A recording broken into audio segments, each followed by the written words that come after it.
If you are an ADHD professional or entrepreneur, you need to lower your stress and anxiety. It is limiting your already very limited access to your brain's executive functioning skills and making your life way harder. Hi, I'm Lissy. I'm an ICF PCC certified coach who has anxiety and ADHD and has been learning how to manage those for over 20 years, pretty obsessively. So, if you want to learn more about how to manage your anxiety, stick around. Lowering anxiety can actually lower your ADHD symptoms. So, here are 3 ways to lower your stress fast. Number 1, be careful what you think. Bandura's law of self efficacy says that you will believe whatever thoughts you're thinking repeatedly. So, we want you to tell yourself things that are helpful and reassuring and encouraging over and over and over again on a regular schedule. Hot tip, especially right when you wake up in the morning and last thing before you go to bed. Those are the 2 times that your subconscious is the most suggestible. And so the messages will get in deeper, faster if you give them to yourself at these specific times of day. We want you to have helpful, reassuring reminders that you know you're going to give yourself in advance to replace your negative thinking habit with. So anytime you catch yourself thinking negative thoughts, thinking terrible things about yourself, telling yourself you can't do it, we want you to replace those with the helpful, believable reminders that you're going to write down right now. Pause the video. Come up with at least 3 reminders that you think you'll believe that will help you get out of negative thinking and just be a more helpful thought to focus on. You might want to try using reminders like affirmation, repeating these reminders multiple times daily for yourself so that they are impacting you more quickly, so that you believe them more quickly, and so that they can be helpful sooner. Using habit stacking can really speed up this process. So I usually recommend to people, like, give yourself these reminders or use them as affirmations first thing in the morning, last thing at night, every time you go to the bathroom, because we know you're going to be doing that multiple times a day. And maybe when you run into any particularly big challenges or problems at work or things that might cause friction or throw you off as you move throughout your day.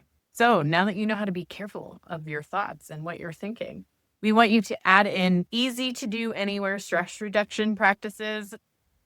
Build them into things that you're already doing in your day. Make this really easy for yourself. Yes, you definitely have time to support your nervous system more than you're used to.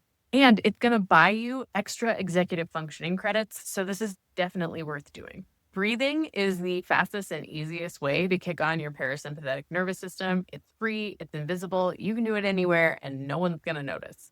So just taking a nice deep breath all the way down into your belly and then exhaling as slowly as humanly possible, maybe like you're blowing out through a straw, can often be one of the fastest and simplest ways to shift our blood chemistry, kick on our parasympathetic nervous system, and calm our bodies down. So I will do deep breathing practices while I am sitting and doing my notes on my computer, following up with clients, doing my marketing. Whatever I'm doing when I'm sitting around, I can do deep breathing. I can do really long exhales, and I don't have to think about it very hard because I'm not counting or using a complicated breath technique that requires more of my attention.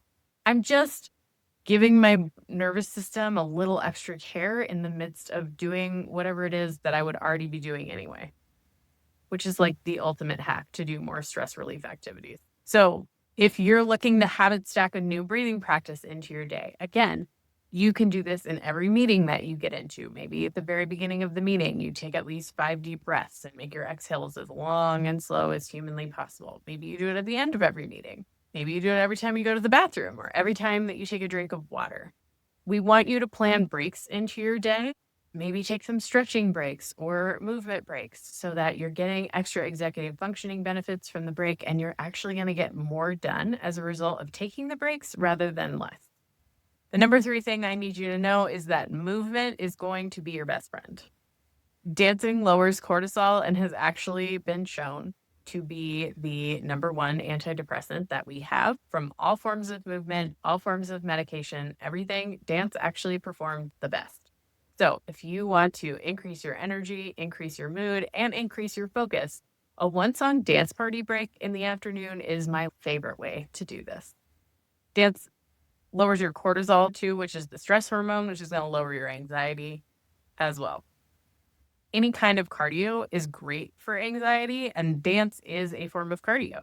So there are lots of benefits that your brain is getting from taking an afternoon dance party break. And let's be real, who doesn't need like a rock out jam session to your favorite song cranked up super loud in your headphones after a long day of meetings? Scheduling regular movement breaks throughout your day will actually lower your blood sugar, and it will train your amygdala to be less reactive and less responsive, which means less stress for you overall. Putting cardio breaks, walk breaks, stretch breaks into your day, all of these things will lower your anxiety. Yoga is another great thing that you can do to lower your anxiety and just help your brain have all the access that it can possibly get to your executive functioning so that you can make your life easier. Another option for this is getting a standing desk or a walking treadmill to put with your standing desk. Taking a break and shifting positions regularly can increase your focus and make it easier to access parts of your brain that might start to shut off if you're bored and zoning out. If you liked this video and found it helpful, watch this video next. It will show you my favorite hack for ADHDers on this topic.